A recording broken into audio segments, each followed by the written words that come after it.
Good morning. From the Heart, our morning daily devotional. The reading for today is entitled Captivating Words, April 16th. Sing them over again to me, wonderful words of life. Let me more of their beauty see, wonderful words of life.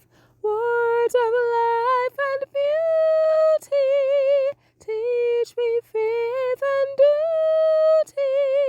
Beautiful words, wonderful words, wonderful words of life. Beautiful words, wonderful words, wonderful words of life.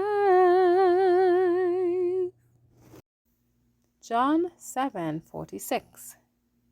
The officers answered, Never man spake like this man. The educated were charmed with Christ's teaching, and the uneducated were always profited, for he appealed to their understanding.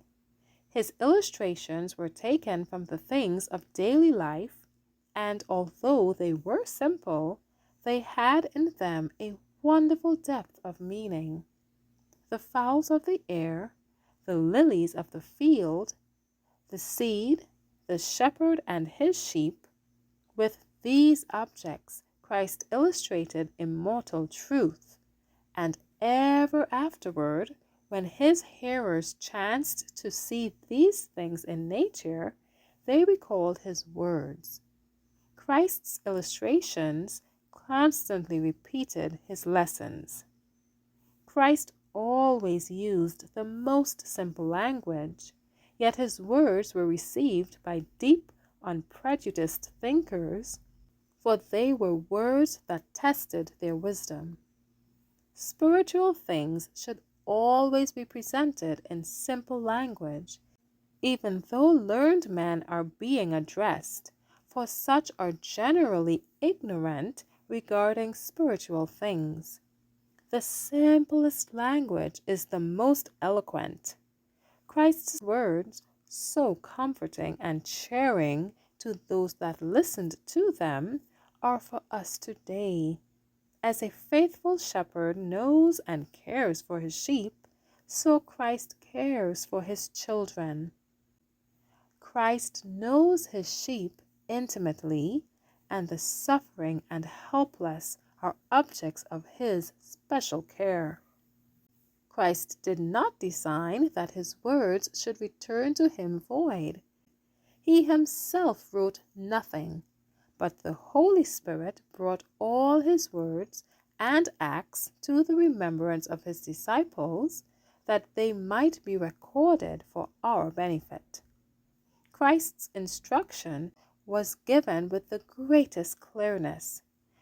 There was no need for anyone to misunderstand.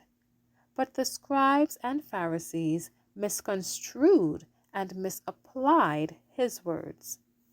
The utterances which were the bread of life to starving souls were bitterness to the Jewish rulers.